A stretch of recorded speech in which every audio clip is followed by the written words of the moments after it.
deadline day, or as we like to call it in the Manchester United fan base, transfer disappointment day, because I think Erik ten Hag is set in for a disappointing deadline day, and we're used to it as fans. Let's be honest, we are used to it as fans, but it still sucks every single year. Now, we have got a little bit of news on Tielemans and potentially United maybe doing a last-minute Tielemans deal coming from Mark Ogden, Ben Jacobs. There's a little bit of news coming around today about us inquiring and looking at a Tielemans deal, which I do want to get into, but I have very low expectations for the board, very low expectations for the Glazers.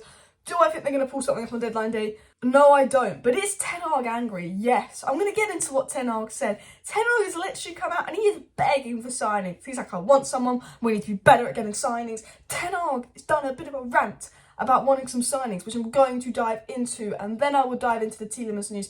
Then I will dive into the other news as well. But United Stan said this: Man United face a transfer deadline day of disappointment, with Ten Hag pleading for reinforcements, but the Glazers are in no mood to release any money, not even a Weghorst type loan deal. And David Ornstein said that, Ten Hag wants signings. He's not done. He wants signings in the January window as well, which we will dive into as well. But we've got to talk about this board. We've got to talk about these Glazers. We've got to talk about disappointment day, because obviously we could pull out something out of the bag. We could pull out a Tielemans deal. I will get into the Tielemans news in a sec, but I actually want to give a bit of a rant. And then I want to get into Ten Hag's rant and what Ten Hag's had to say about the board not signing anyone. And then I want to get into the transfer news. So, literally, Ten Hag is doing a brilliant job at Manchester United. We're sitting in fourth, kind of fourth, third. We've played the top two teams twice. We've played all the big teams. We've done very well. Considering the first two games of the season, we got battered 4-0 by Brentford. And he, completely turned it around, boom, boom, boom, boom. The fact that we're actually playing good football, winning games, we're the only English team in all the domestic cups. Ten Hag's done very well, and he warrants a type of deal. He's lost Ronaldo, and you get in, and I think Weghorst has been alright so far, but you get in a Burnley Besiktas player on loan when he loses Cristiano Ronaldo, and no one else. With Donny out for the rest of the season, there's a rumour that Eriksen's going to be out for 2 months. Fingers crossed that rumour is false and someone's made that up to be a twat. Hopefully. If that is the case, we then have Casemiro, McFred, and Bruno to cover a game every 3 days. If you look at the fixture list, we're meant to have Barcelona, the Carabao Cup final, which is Brentford, but it'll be the Carabao Cup final, and then a day after the Carabao Cup final, they want us to play the FA Cup game against West Ham. We've been scheduled 4 games in the space of a week. I'm sorry that my voice is going, I've got a cough. 4 games in the space of a week, because we're in all the cup competitions. I mean, surely they will change that schedule, or we're just going to have to pass some academy players. But what the frick? How can you expect generally, if Ten Hag gets top 4, it's a miracle. And he's a miracle. He's a god. He's brilliant. But Arsenal getting Jorginho, Trossard, some centre back in, already top of the league. They're not in the top 4 race, in the title race. City will be in the title race. Chelsea, 10th.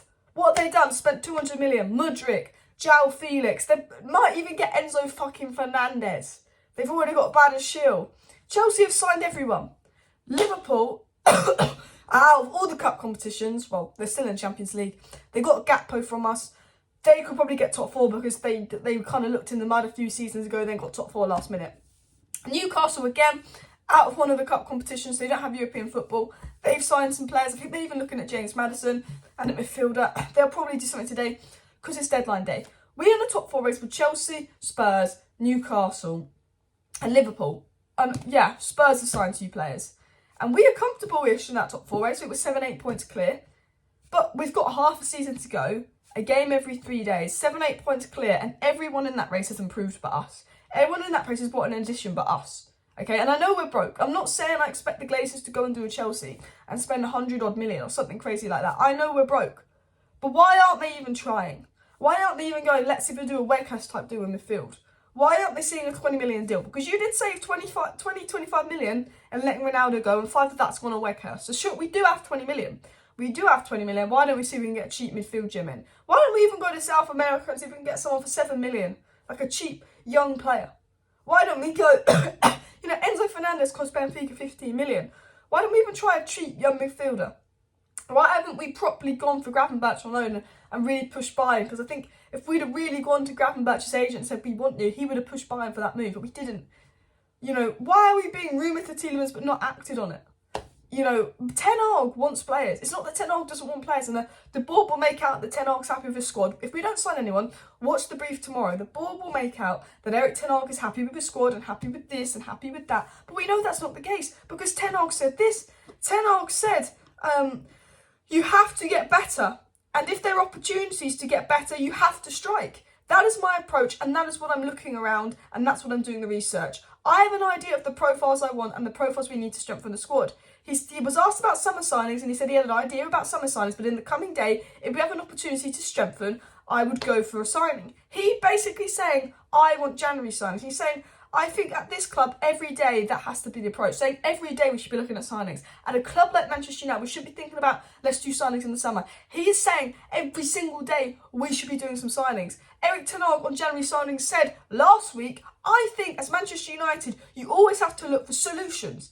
And you always have to look for better. And that's what we will do.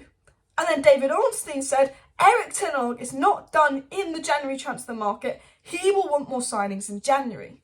So, very clear. How many press conferences Ten Hag said we have to look for the opportunities? How many press conferences, and I'm sorry that my my voice is going in this video. How many press conferences has Ten Hag said we need to sign players, we need to look for opportunities, I'm open to signing players. He even said we've got a game every 3 days, we've got 10 games in 30 days, it's hard for the squad, they've got to play a lot. He was saying, I don't have the depth for this. He said, I've got the depth in defence, but I'm worried about the midfield and attack. How can I rotate them to play a game every 3 days, especially if we've got 4 midfielders to cover 3 positions? So if one of them gets injured, these players will have to play every single game.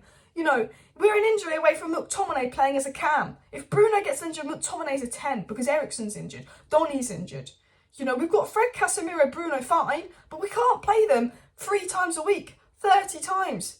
Because do you know what happened when Ollie did that? When Ollie played Bruno and Rashford every single game and wouldn't give them a rest, towards the end of the season they got knackered. Rashford has been brilliant. Casemiro's been brilliant. Bruno's been brilliant. But if they played every single game for 3 days, at the end of the season they will drop off and be dead. Because at the end of the season, teams with their least depth, you see them drop off. Arsenal was certain to get top 4 last season. Final day of the season, boom, Tottenham got it. Because Tottenham had slightly better depth. Because Tottenham, unlike Arsenal in January, invested. So Arsenal learnt their lesson. Arsenal thought they were going to get top 4. They were comfortable for Champions League football. Tottenham went and brought Kulusevski and Bentancur in. Arsenal did nothing. Arsenal's lack of depth showed towards the end of the season last year under Arteta, and they just missed out on 4th place. Spurs got 4th place because they invested. Man United didn't choose to invest. Spurs got 4th place. The teams in January who are in a top 4 race, 9 times out of 10 are the ones that get top 4. And Spurs have gone, well, we invested last January, it paid off, we got top 4, because the money Spurs have invested, they will get back if they get top 4. So they're being smart. United, all about making money. And I get that the Glazers might not be here next season, so it doesn't matter if we get Champions League or not. But we lose a sponsorship thing with Adidas if we don't get top 4. Like, we will be 100 million richer if we get top 4. So we spent 20 million, it's technically 80 million profit. And I think, Liverpool has spent, Chelsea have literally spent everything. Tottenham has spent because they want top 4. They're out of top 4. Newcastle spent because they want top 4. And historically, the one team in the top 4 race, because it was Man United, Arsenal and Spurs, and West Ham, I think, technically. The one team out of those that spent in January, Tottenham, was the one that got top 4. Now, we are in a top 4 race, but Newcastle have spent, and I say we're in a 3rd and 4th race. It's between us, Newcastle, Spurs, Chelsea, and Liverpool to get top 4. Now, Liverpool look wank, to be honest, they look awful, and I'm enjoying that. But it's not good enough. It's not good enough. And if Ten Hag doesn't get top 4, do not turn on him, turn on the ball for not backing him. Because I'm not saying they should be signing in big players, but they should be looking at a midfield loan. They're just saying, shit, something's happened to Eriksen, something's happened to Donny, we need to get a midfield loan in. The fact that they lost Gakpo to rivals Liverpool was outrageous. The fact that they wanted João Felix and they lost him to rivals Chelsea was outrageous. Despite the price, it was outrageous. This January has actually been an outrageous disgrace. But they are using the sale, and I tell you this now, they are using the sale to shadow that. They're going to use the sale at Manchester United to shadow all these outrageous decisions, to kind of hide that. Oh, we're doing all these bad things, like we let Gakpo go to rivals Liverpool. That's so embarrassing. We let João Felix go. We signed a Besiktas player on loan, and that's it. Despite losing Ronaldo, despite Ten Hag doing great, despite all these injuries, despite the games coming up. But we're selling the club. So if we keep reminding them that we're selling the club, hopefully the fans won't be angry. They're using that as an excuse. They're using that to shadow it. And it's not good enough.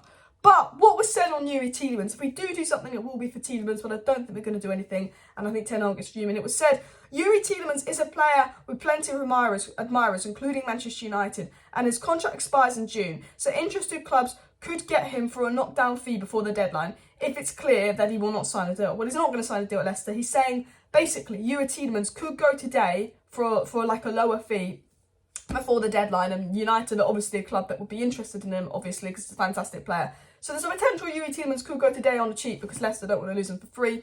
But United will probably see it and go, well, we can get for free in summer, so why would we spend money on him now? Because United are cheapskates. It was also said by Ben Jacobs, I guarantee you, as soon as anyone puts an offer down for Youri Tielemans, other clubs will turn their heads, and Manchester United are ones to watch the capacity. So what Ben Jacobs was saying is, United want Tielemans, Leicester could sell him on the cheap, but unless another club goes in, United aren't going to do anything because they know they can get him for free in the summer. United are thinking, maybe if someone offers 5 million for Tielemans, we offer 6 and we go and get him, snap him up. Obviously, Leicester would want like 30 million, let's be honest, to be fair. But they're like, if we get for free in the summer, there's no point going for him in January, although we're interested. And that is the little ambition we have. This is why we are not winning trophies, because of the lack of ambition. Arsenal, look at them, they've turned their ambition on. The top of the league, they're bringing in 3 players, ambitious, they want to win the league. Chelsea, 10th, they want to get into top 4. Liverpool, even spent. Newcastle are spending. The lack of ambition will cause the fall of Manchester United. And I beg these players and these boards, hurry up and fuck off, because Ten Hag is a fantastic manager. He deserves better. He's getting frustrated. He's getting angry. Sign someone. That is my rant, and that is my news update in case we do sign someone, but I don't think we're going to sign someone, so I don't want to get your hopes up. Smash a like, smash a subscribe. Back tonight. Bye.